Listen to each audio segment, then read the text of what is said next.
38장 제사장 그리고 레위인의 직무에 대해서 말씀을 합니다. 아론에게 하나님이 또 아론과 그의 아들들은 그리고 그의 가문은 성소에 대한 죄를 함께 담당하라 그랬습니다. 이렇게 하나님께 부름을 받아서 하나님의 직무를 감당하게 하는 이 아론의 자손들, 그 대제사장의 이제 지파가 되잖아요. 그래서 죄를 함께 담당할 것이니라 그랬습니다. 늘 죄를 이스라엘 백성들은 씻어내고 그런 일들이 바로 제사장들의 일들이었죠. 그래서 7절에 보면 하나님께서 이 제단에서 성소에서 섬기는 이 직분을 하나님이 내가 제사장의 직분을 너희에게 선물로 주었다 이렇게 말씀을 합니다. 그러니까 이런 일들 하는 것 자체가 하나님의 은혜죠. 선물이고 우리도 이렇게 하나님을 섬기는 것 이 자체가 은혜입니다. 그렇죠? 이 세상에 얼마나 많은 사람들이 삶을 살아갑니까? 다 저마다 하나님이 주신 삶이 있지만 하나님을 가까이서 섬길 수 있다는 거 이것만큼 큰 은혜가 없는 겁니다. 이 자체가 복이고 뭐 우리가 또 자녀가 있어도 그 자녀도 하나님이 다 은혜를 주시는 거죠. 복을 주고 그렇게 해서 살아가게 하는 겁니다. 자, 8절부터 이제 20절까지는 또 이 제사장의 몫으로 하나님이 성소에서 나오는 그런 제물 또 그런 것들은 8절에 너와 네 아들에게 영과 몫의 음식으로 주노라 그랬습니다. 그래서 이 성소에서 나오는 것들을 이런 것들도 거룩하게 된 제사장들의 몫으로 하나님이 주시는 겁니다. 그래서 9절에 지성물 중에 불사르지 아니한 것도 네 것이라. 내게 드리는 모든 헌물의 소제와 속죄제, 속건제물은 지극히 거룩한즉 그랬습니다. 지극히 거룩하다. 자, 이런 것들은 우리가 앞에서도 봤으니까 성소에서 쓰여지는 것들이 왜 지극히 거룩합니까? 그 중에 어느 것 하나라도 하나님께 드려지지 않는 게 없는 거예요. 모두가 다 하나님께 드려지는 거고 그러므로 그 드려지는 것들도 다 하나님이 거룩하게 여기시는 거죠. 하나님이 거룩하게 여겼으니까 그 자체를 또 아무렇게나 우리가 함부로 대할 수가 없는 거겠죠. 자, 그래서 그것도 또한 정결하게 된 거룩하게 된 제사장 지파에게 돌려서 그들이 그것을 먹음으로 그게 이제 다 또 없어지겠죠. 그렇죠? 제사장들이 또 먹잖아요. 거룩한 것을. 그걸 먹는 자들마다 거룩한 자들인데 그 이외에는 다른 자들이 먹어서는 안 되는 거죠. 그럼 모두가 다 일종의 말하자면 예법인 거죠. 예법. 하나님이 그렇게 하시는 거죠. 그래서 13절에 보면 내 집에서 정결한 자마다 먹으라 그랬습니다. 그 다음 11절에도 정결한 자마다 먹으라. 그래서 14절에 이스라엘 중에서 특별히 드린 모든 것은 너의 것이 될 것이다 라고 말씀을 했습니다.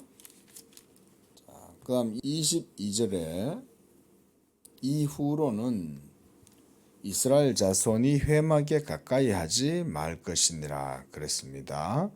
그래서 회막에 가까이 하게 되면 죄값으로 죽을까 하노라 그랬어요. 그러니까 성소에는 함부로 어떻게 할 수가 없는 거죠. 왜냐하면 모두가 다 하나님의 율법에 의해서 정해진 규칙이 있는 거죠. 하나님이 이런 모형을 통해 가지고 거기에 율법을 부과하시고 그리고 그 모형을 섬기면서 백성들은 하나님의 율법대로 하나님께 제사 지내고 예배하고 하나님을 섬기고 이런 것을 하나님이 이렇게 보여주시고 가르쳐 주시는 거죠. 우리가 말하자면 소꿉놀이를 할 때 다 정하잖아요. 그죠? 너는 아빠, 나는 엄마, 너는 아이 이러면서 자기들끼리 앉아가지고 이렇게 한단 말이에요. 그때 이 규칙을 정하는 거죠. 너 그렇게 하면 안 돼. 이러면서 애가 막 그렇게 얘기를 하는 거예요. 말하자면 하나님께서 뭐 소꿉놀이라고는 할 수는 없지만은 이스라엘 백성들로 하여금 그런 어린아이의 수준에 맞춰 가지고 이렇게 규칙을 정해주고 보여주는 거죠. 그렇게 하면 안 돼. 왜 그렇게 하면 안 됐냐? 아빠는 엄마한테 그렇게 하면 안 되는 거고 엄마는 아빠한테 그렇게 하면 안 되지. 그리고 너는 아이니까 너 숙제해야지. 너 그렇게 해야지. 손 씻어야지. 이러면서 그걸 다 가르쳐 주는 거예요. 말하자면 지금 그런 거예요. 하나님께서. 그렇게 하심으로써 하나님이 보여주시는 것은 사실상은 복음을 보여주려고 그러는 거예요. 복음은 함부로 대해서는 안 되는 거고 복음은 사실은 율법보다 훨씬 더 귀하고 가치 있는 건데 그 복음에서 하나님의 영광이 나타나고 하나님의 의가 나타나기 때문에 그래서 미리 먼저 율법을 통해서 그거를 모형적으로 보여주는 거예요. 지금 이런 모든 예법들은 우리가 이제 그렇게 봐야 된다. 이러면 이제 우리가 대략적인 내용을 그렇게 하면 이해를 하는 겁니다. 그 다음 19장. 여기도 이렇게 다 정결례를 하고 있습니다. 자, 19장 20절. 자, 이게 이제 정결예식인데 사람이 부정하고도 자신을 정결하게 하지 아니하면 여호와의 성소를 더럽힙니다. 이런 것들도 다 그렇죠. 율법에 규정된 예법을 따라서 다 정결례를 행한 다음에 자기를 깨끗하게 해야 된다 이거예요. 자, 그는 정결하게 하는 물로 뿌림을 받지 아니하였은즉 부정하니라. 이는 그들의 영구한 율례니라. 정결하게 하는 물을 뿌린 자는 자기의 옷을 빨 것이며 정결하게 하는 물을 만지는 자는 저녁까지 부정할 것이며 부정한 자가 만진 것은 무엇이든 부정할 것이요 그것을 만지는 자도 저녁까지 부정하리라. 부정한 자가 만진 것 이건 또 뭐든지 또 부정해지는 거예요. 더럽혀진 거죠. 모든 것들 하나하나마다 하나하나를 밟을 때마다 하나님의 그 율법의 의미와 그 규정을 따라 가지고 행해야만 그렇게 된다. 이런 것들을 막 행할 때 그걸 생각을 하겠죠, 그렇죠? 그런 것들을 이런 것들을 이제 하나님이 이렇게 함으로써 하나님의 의를 영광을 보여주는 거예요. 그만큼 어떻게 보면 하나님이 자기의 영광에 대해서 아주 백성들로 하여금 쉽게 말하면 가볍게 여기지 못하도록 이렇게 하시는 거고 그런 하나님의 의지를 우리가 볼 수가 있다. 이렇게 말할 수 있잖아요. 이 하나님의 의지잖아요, 이게. 우리는 뭐 얼마나 사람들은 하나님을 쉽게 생각합니까? 그렇죠? 우리들도 예수를 믿는다고 하면서도 하나님에 대해서 이렇게까지 신경 안 쓰잖아요. 근데 정작 하나님은 하나님 자신에 대해서 그렇게 생각하시지 않는 거죠. 나는 여호와라. 이는 내 이름이니 내가 내 영광을 다른 자에게 빼앗기지 아니할 것이다. 이런 게 하나님의 의지잖아요. 근데 우리는 그런 하나님에 대해서 하나님 되심을 높이지도 안 하고 별로 신경도 안 쓰지.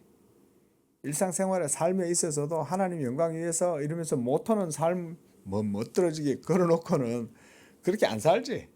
예? 그저 자기 편한 대로 자기 좀 불편하면 하나님 이름이 뭐야 그냥 내가 지금 불편한데 에이 그냥 대충 해 이러고 살잖아 우리는. 그러나 이제 신약의 성도들도 복음의 은혜 아래 있고 율법 아래 있지 않다 할지라도 우리가 율법을 무시하진 않죠. 그러니까 율법을 통해서 보여주신 하나님의 뜻에 맞추어서 살아가려고 우리도 신약 성도는 더 애를 써야 되는 거죠. 그렇죠? 그러나 율법주의가 되는 건 아니잖아요. 그렇죠? 이걸 항상 또 잊어서는 안 되는 거죠. 율법주의가 아니라 예수 믿음으로 하나님께 대한 참된 예배와 또 그런 정신으로 살아가려면 우리가 더욱더 그리스도의 은혜 앞으로 나아가고, 그리고 그 율법의 계명의 그 뜻을 따라서 하나님의 의를 위하여 살아가려는 그런 더 성숙한 신앙의 시대를 살아가는 거죠. 우리가 11절에 무리바 물가에서 사고가 발생해요. 20장 1절에 보면 첫 달에 이스라엘 자손이 온 회중이 신 광야에 이르러 백성이 가데스에 머물더니 미레암이 거기서 죽었다 그랬습니다. 그래서 거기에 장사되었다. 그리고 회중이 물이 없으므로 모세와 다투었다. 엄청나게 많은 큰 이제 갈등이 있었던 것 같아요. 먹을 물이 없었다 이런 걸 보면 백성들이 많으니까 숫자가 참 광야가 얼마나 힘들었겠어요. 어떻게 보면. 근데 그들이 또 불평하는 거죠. 원망하고 우리 형제들이 요 앞에서 죽을 때에 우리도 죽었더라면 좋을 뻔하였다. 죽는 것도 겁을 안 내는 거죠. 지금 죽는 게 얼마나 무섭습니까? 하나님의 진노를 당한다는 거잖아요. 늙어가지고 죽는 거야. 죽는 거지만 하나님의 진노로 말미암아 죽는 거는 무서운 거잖아요. 이게. 근데 거기 보면 우리 형제들이 요 앞에서 죽을 때 하나님이 진노하셔가지고 우리 형제들을 죽였는데 우리도 그때 그냥 다 죽었으면 좋겠다 이런 말이잖아요. 예? 그러니까 이제 4절에 너희가 어찌하여 여호와의 회중을 이 광야를 인도하여 우리와 우리 짐승이 여기서 다 죽게 하느냐? 너희가 어찌하여 우리를 애굽에서 나오게 하여 이 나쁜 곳으로 인도하였느냐? 이러면서 막 불평하는 거죠. 그래 이제 6절에 모세와 아론이 회중을 떠나 회막문에 이르러 엎드리매, 그 하나님 앞에 나온 거죠. 회막문이란 얘기는 하나님의 임재가 있는 성소, 그 회막 앞에 나왔다는 거예요. 왜냐하면 하나님이 이제 거기서 모세와 아론도 만나주고 백성과 대화를 하고 만나주시니까 하나님께서 모세한테 말씀을 하시는 거예요. 지팡이를 가지고 너희 형 아론과 함께 온 회중을 모으고 그들의 목전에서 너희는 반석에게 명령하여 물을 내라 이랬죠.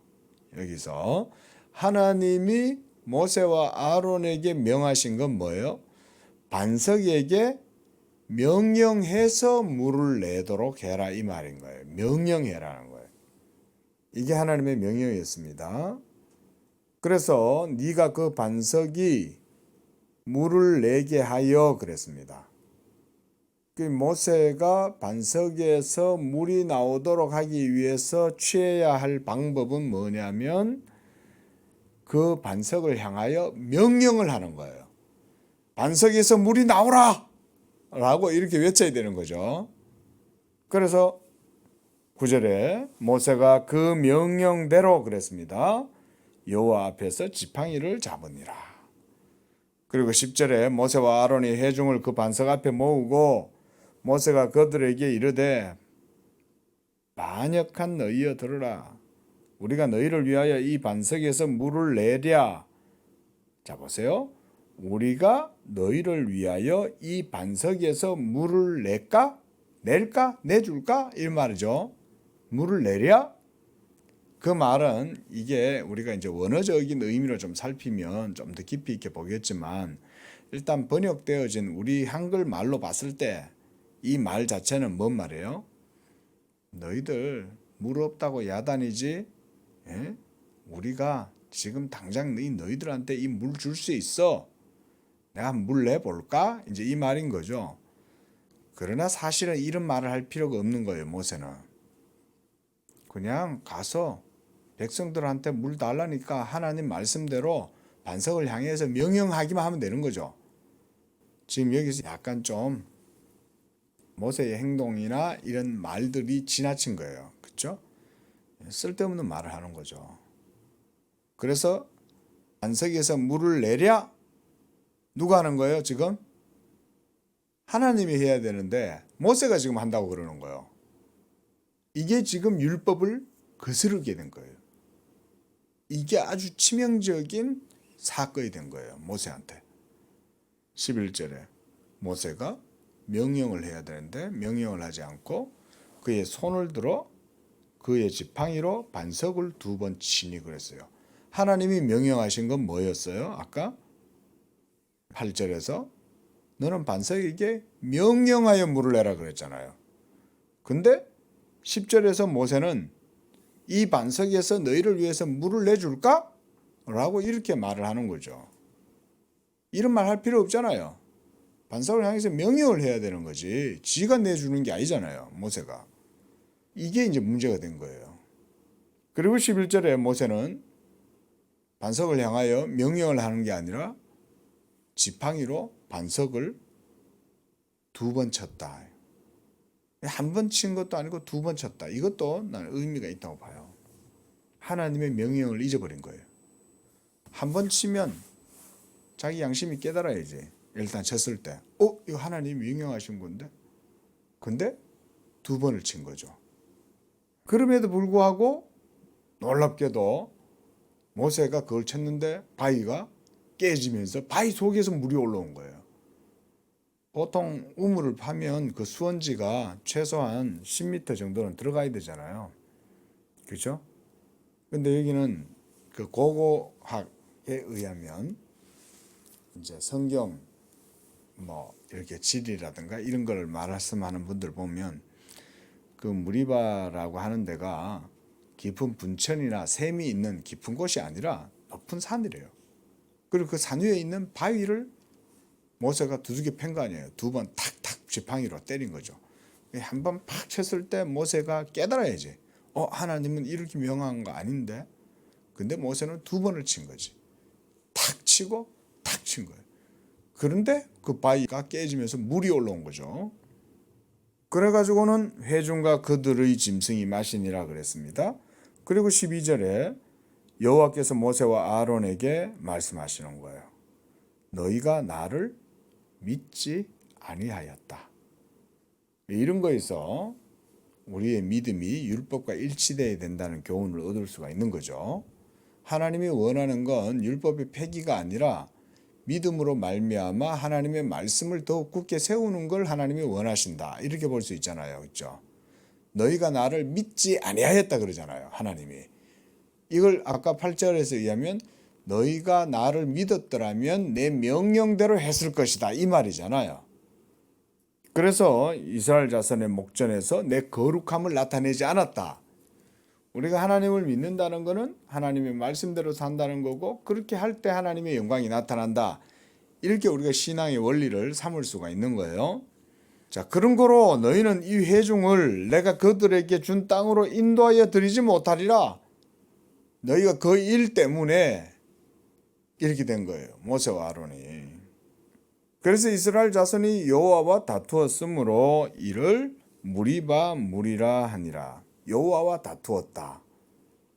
이스라엘 백성들이 여호와께서 그들 중에서 거룩함을 나타내셨더라. 자, 보세요. 이렇게 하나님이 하시는 거예요. 하나님이 자기의 거룩함을 모세와 아론에게서조차도 나타내시는 거죠. 그러니까 모세는 이 사건으로 인해 가지고 하나님께 이제 징계를 받고 가나안 땅에 들어갈 수 없게 된 거예요. 자, 우리가 뭐 성경 신학적으로 얘기를 하면 이러한 모세의 일종의 말하면 불순종이라고도 할 수가 있는 거죠. 그리고 하나님의 말씀을 거역한 거잖아요. 모세와 아론도. 이것 때문에 모세와 아론이 가나안 땅에 들어가지 못하게 됐지만 그 어떻게 보면 충동적으로 일어난 사건이잖아요. 하지만 이렇게 충동적으로 일어난 사건임에도 불구하고 이 사건은 우리가 성경신학적으로 본다 그래요. 성경신학적으로 이걸 맥락을 이해를 하면 그거조차도 하나님의 은밀한 섭리였다. 이렇게 보는 거예요. 왜? 율법의 의로는 가나안 땅에 들어갈 수 없다 이거죠. 그걸 보여주는 거죠. 그리고 율법의 의로는 광야 40년 동안 이스라엘 백성들이 모두가 다 그 율법 아래에서 하나님을 섬기다가 가나안 땅에 못 들어가죠. 그러고 나서 가나안 땅에 들어갈 수 있는 자들은 그 다음 세대에 태어난 자들, 그리고 여호수아와 갈렙만 들어가는 거죠. 자, 이런 게 성경 신학을 이런 식으로 보는 거예요. 그래서 가나안 땅에 들어가게 될 때 오직 하나님의 말씀에 거스르지 않은 자들, 갈렙과 여호수아는 하나님을 믿었잖아요. 이스라엘 12지파 정탐꾼들이 들어갔다가 왔을 때 오직 여호수아와 갈렙만은 하나님을 믿은 거죠. 그래서 하나님이 여호수아와 갈렙만 그 땅에 들어가고 나머지는 다 못 들어간다. 하나님도 충동적으로 화를 내신 것 같지만 그런 것조차도 이러한 하나님의 나라의 진리를 보여주는 거죠. 이런 게 이제 성경인 거예요. 자, 이렇게 해서 이제 아론이 이제 죽습니다. 아론이 죽을 때도 하나님께서 이 아론도 그냥 자연사하도록 안 놔두시는 거예요. 호르산에 올라가서 하나님이 그 아론의 대제사장 직분을 그의 아들 엘르아살에게 바톤을 넘기고, 그런 다음 엘르아살이 이제 대제사장의 역할을 하는 겁니다. 하나님이 이런 것 하나하나까지 다 세세한 것까지 챙겨주시면서 이제 아론은 생을 호르산에 올라가서 거기서 이제 다 하게 됩니다. 이런 것도 하나님이 아론의 죽음도 이런 식으로 처리를 하시는 거죠. 그러니까 아이고 얘들아 이러면서 그냥 이제 내 죽을 때가 됐다 이러면서 늙어서 그냥 자기 침상에서 죽도록 하나님이 내버려 두시지 않고 산 위에 올라가서 바톤을 자기 아들에게 넘겨주고 또 아론은 거기서 죽는 거예요. 예. 이런 것도 다 우리가 의미가 있습니다. 그렇게 함으로써 이제 29절에 온 회중 곧 이스라엘 온 족속이 아론이 죽은 것을 보고 그를 위하여 애곡하였더라. 거기서 이제 시신을 이제 가지고 이제 내려왔겠죠. 그랬을 때 이제 30일 동안 또 그렇게 애곡하면서 장례를 지낸 거죠. 기도하겠습니다. 자비하신 하나님 아버지, 하나님께서 그의 거룩하심과 영광으로 우리에게 이와 같이 하나님의 말씀을 주시고 그 말씀으로 하나님의 백성 되게 하시고 믿음으로 하나님을 섬기는 백성 되게 하시니 감사합니다. 하나님, 우리가 예수 그리스도로 말미암아 믿음으로 하나님의 율법을 폐하느뇨 그럴 수 없는 줄로 믿습니다. 도리어 우리가 믿음으로 그 율법을 굳게 세우느니라 하신 말씀처럼 우리가 예수 믿는 성숙한 믿음으로 나아갈 때마다 더욱더 하나님의 온전한 말씀의 뜻을 따라 하나님을 섬기고 그 하나님의 의를 세우고 하나님께 영광을 돌리는 그런 우리의 삶이 되도록 축복하여 주시옵소서. 우리 양재교회 모든 성도들의 삶에도 하나님의 말씀의 은혜로 함께하여 주시고 그래서 믿음으로 하나님의 말씀을 세우는 복된 삶이 다 되도록 축복해 주옵소서. 예수님의 이름으로 기도합니다. 아멘.